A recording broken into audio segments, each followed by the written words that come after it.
हम आते हैं प्रोजेक्टाइल में, इंक्लाइंड प्लेन प्रोजेक्टाइल। इसमें बच्चों को बहुत डर लगता है।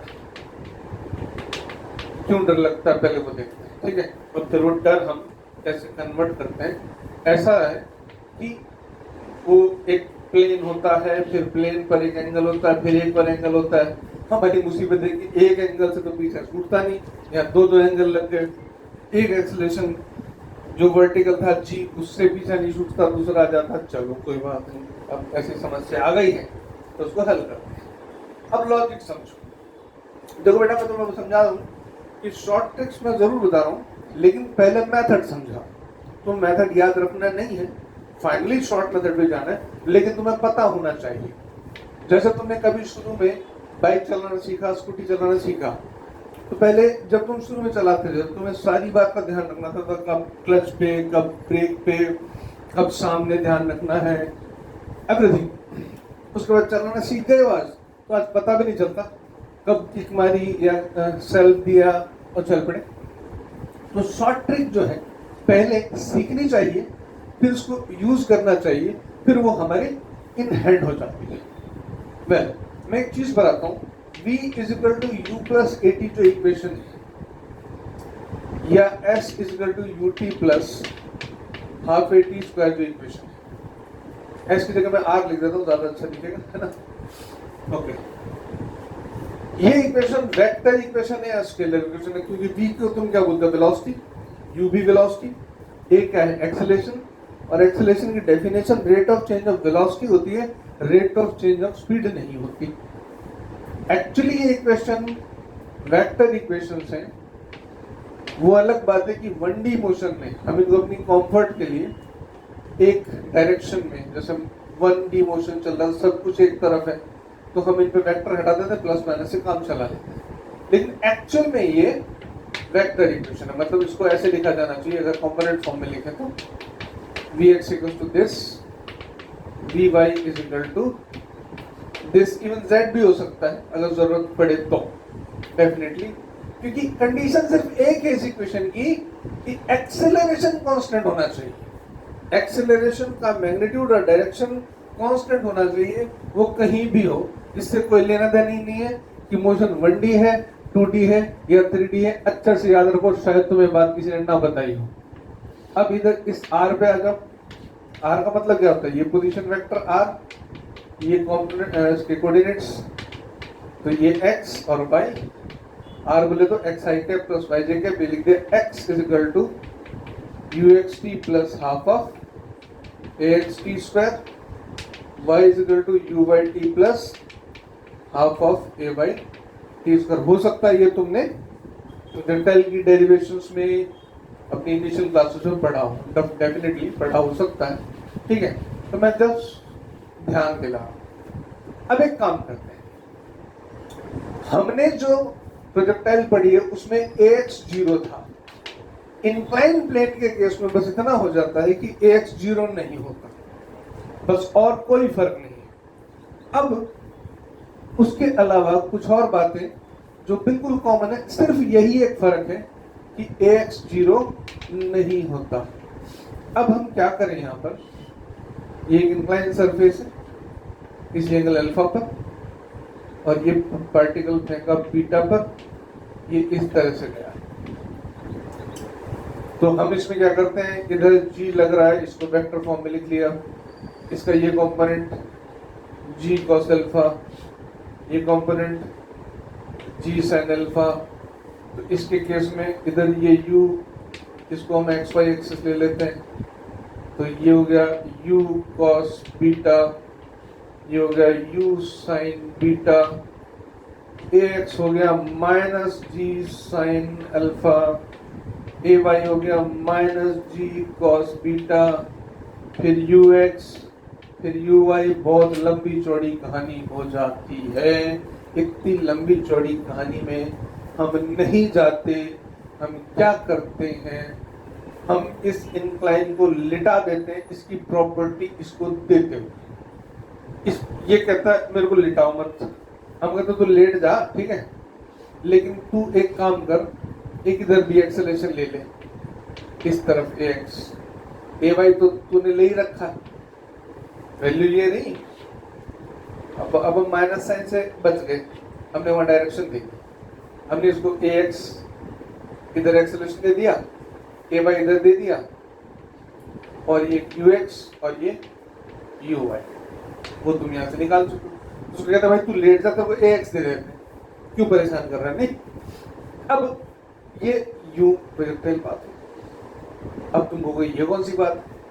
अब जरा ध्यान दे, एक इंटरेस्टिंग बात यहाँ पर मैंने तुम्हें जो अभी पिछले में बताई थी उस पे ध्यान दो। किसी भी प्रोजेक्टाइल मोशन के अंदर तुम लिखते हो 2u sin theta upon g, मैं इसको ऐसे लिख दूं 2uy अपॉन ay, तो कोई समस्या है क्या? नहीं है। ये पार्टिकल इस पॉइंट O से चल के P तक यूं जाएगा और वापस आएगा भी। ये इक्वेशन टाइम ऑफ फ्लाइट की आई ही वाई से। अगर तुम इसको ऐसे लिखोगे कि इसकी यहां से यहां तक जो पोजीशन है, इसमें y0, यहाँ पे y0 रखने से ही आई है, और नॉर्मल प्रोजेक्टाइल में भी उसी से आती है। यानी y स्टार्टिंग में भी 0 होगा और एंड में भी 0 होगा। ये हमारे लिए बड़ी बेनिफिशियल बात है। उससे टाइम ऑफ फ्लाइट का ये फॉर्मूला आराम से लिखा जा सकता है। इसके बाद h लिखते हो u square sine square theta upon 2g। वही बात है, u साइन थीटा कौन है? uy, और g कौन है? ay। तो भाई इसको बेटर ऐसे लिख लो ना, uy स्क्वायर अपॉन 2ay। अब इंक्लाइन प्लेन के केस में बच्चे पूछते हैं कि सर ये वाली बात नॉर्मल प्रोजेक्टाइल में तो आप बता दो तो एप्लीकेबल है, यहाँ पे एप्लीकेबल है कि नहीं है? मैं पूछता हूँ क्यों एप्लीकेबल नहीं है? तुमने O से P तक क्या लिखा? y0 to 0। y की इक्वेशन नॉर्मल प्रोजेक्टाइल मोशन में लिखते हो u sin theta t minus half gt square. याद करो। तो उसमें टाइम ऑफ फ्लाइट कैसे निकालते हो? तुम लिखते हो, मैं इसको यहां से लिखा रहा हूं, देखो y is equal to u sin theta t minus half gt square. तुम y0 रखते हो तो t की दो वैल्यूज आती है। y0 कहां? स्टार्टिंग पे और एंड में। एक्चुअली 0 होना ही इसकी सबसे बड़ी आर्ट है, यही जादू। y0 रखते हो तो तुम्हारे पास t की दो वैल्यूज आती है, एक तो 0 और दूसरा 2u sin theta by g, जिसको तुम टोटल टाइम ऑफ फ्लाइट बोलते हो। यहां क्या दिक्कत है? सिर्फ जो ay है उसकी वैल्यू तो बदली। जहां ay पहले g था, अब कितना हुआ? g का सिर्फ uy ये रहा u sin थीटा। कहां प्रॉब्लम? तो t total time of flight और ये जो h है इसकी तो कोई दिक्कत ही नहीं है।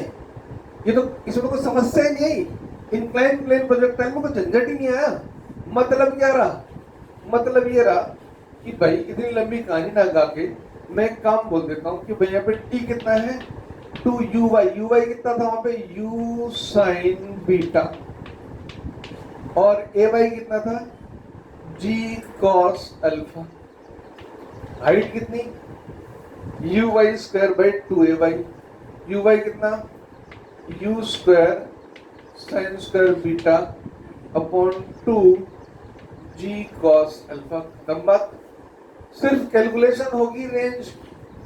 रेंज के लिए इक्वेशन लिखेंगे x equals to ux t minus half. में माइनस साइन पैसे लगा रहा हूं, इस तरफ है माइनस हाफ टी स्क्वायर। यहाँ पे तुम लिख दोगे रेंज हो गई r, ux है u cos बीटा, यहाँ t की वैल्यू माइनस हाफ, x हो गया g sine alpha T square. सिर्फ कैलकुलेशन किसकी होगी?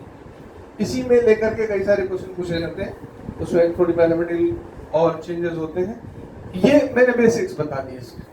मतलब प्रोजेक्टाइल मोशन को लिटा दो।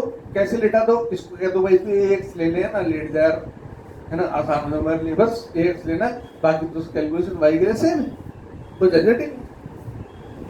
इसमें डरने वाली कोई बात नहीं है, बहुत सीधा सा है, लिटाना है बस। खड़ा है, इसको कहते हैं भाई बैठ जा आराम से, ठीक है, इसको बिठा दो। आगे चलते हैं। एक और पॉइंट रहता है इक्वेशन ऑफ ट्राजेक्टरी को लेकर के, पता तो तुम सबको है। इक्वेशन ऑफ ट्राजेक्टरी होती है y is equal to x tan theta minus gx square by 2u square cos square theta. मैंने कहा देखो बेटा, जैसे काइनेमेटिक्स जो है मैथमेटिक्स है, तो कुछ फॉर्मूला, जैसे मैं मैथ्स में कुछ फॉर्मूलाज याद रखने पड़ते हैं, ट्रिग्नोमेट्री में, कैलकुलस में, तो यहाँ भी तुम्हें कुछ फॉर्मूलाज याद रखने की जरूरत है। ये फॉर्मूला मैंने उठाया, अब इसके ऊपर एक ऑपरेशन करता हूँ। देखो, इसको लिख दिया x tan थीटा 1 माइनस, यहाँ से x tan थीटा कॉमन लिया, ऊपर बचा gx upon 2u square cos square theta tan theta. ठीक है भाई, अब जरा ध्यान दो, cos स्क्वायर इंटू बता ना, tan थीटा नीचे आ गया, cos square theta into tan theta, tan theta कितना हुआ, sin बाई cos, एक cos से cos cancel, cos into sin, 2 cos into sin, यानी कि मतलब 2 cos थीटा sin थीटा या 2 sin थीटा cos थीटा क्या बन गया, sin 2 थीटा। तो और आसानी हो गई, x tan theta 1 minus x upon u square sin 2 theta, ये g ऊपर इसको भी नीचे ले आते हैं ना भाई, ये क्या बन गया, रेंज।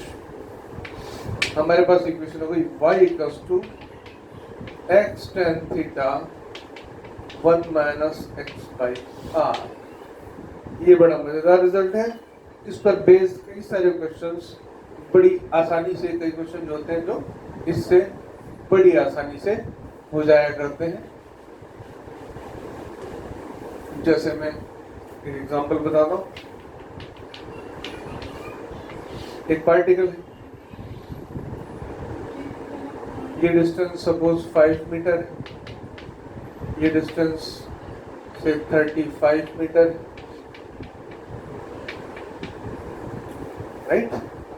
तुमसे बोल दिया एंगल 37 डिग्री, अब तुमसे कह दिया, और स्पीड तुम्हें नहीं दी, हमें पता नहीं, तुमसे कह दिया कि ये जो पॉइंट है इसकी हाइट बता दो, तो इक्वेशन पे आ जाओ, y कितना h, x कितना 5, tan 37 1 माइनस x कितना 5, r कितना होगा 35 प्लस 5 40, सॉल्व कर लो, उसका आंसर है। u की जरूरत है, कैलकुलेशन की जरूरत नहीं। वेल, एक और चीज आती है, बड़ा कॉमन सा फैक्ट एक्चुअली, वो मैं उसको प्रूव करने को बोलता हूँ, वो चीज से प्रूव होगा। वो फैक्ट क्या है, ये प्रोजेक्टाइल पाथ में कोई पॉइंट मेरा मन किया, मैंने ले लिया ये वाला, बराबर, ये पॉइंट O, ये पॉइंट सपोज OPM, ठीक है, इसको इससे ज्वाइन किया, इसको इससे ज्वाइन किया, सीधा स्ट्रेट लाइन। हाँ, ये एंगल बना अल्फा, ये एंगल बना बीटा, और जो एंगल ऑफ प्रोजेक्शन है वो है थीटा। तो इनमें रिलेशन होता है tan theta is equal to tan alpha plus tan beta. बहुत सारे क्वेश्चंस इस फैक्ट से सॉल्व होते हैं, जरा आराम से देखो इसमें ये कैसे होता है। ये डिस्टेंस हो गई x और ये हो गई r माइनस x। तो एक काम करते हैं, इसका पहले RHS पकड़ते हैं, tan अल्फा की वैल्यू आ गई y अपॉन, ये डिस्टेंस कितना y अपॉन x, और tan बीटा हो गया y upon r minus x। दोनों ऐड करो, देखो y upon x plus y upon r minus x, you will find that y r upon x r minus x, ये आ गया इन दोनों का सम। अब जरा इस इक्वेशन पर आ जाओ, y equals to x tan theta 1 minus x by r, y by x tan theta 1 minus x by r का एलसीएम लिया, ये बना this y r x r minus x is equal to tan theta, ये tan theta और ये tan alpha plus simple. तुम्हें result याद रखना।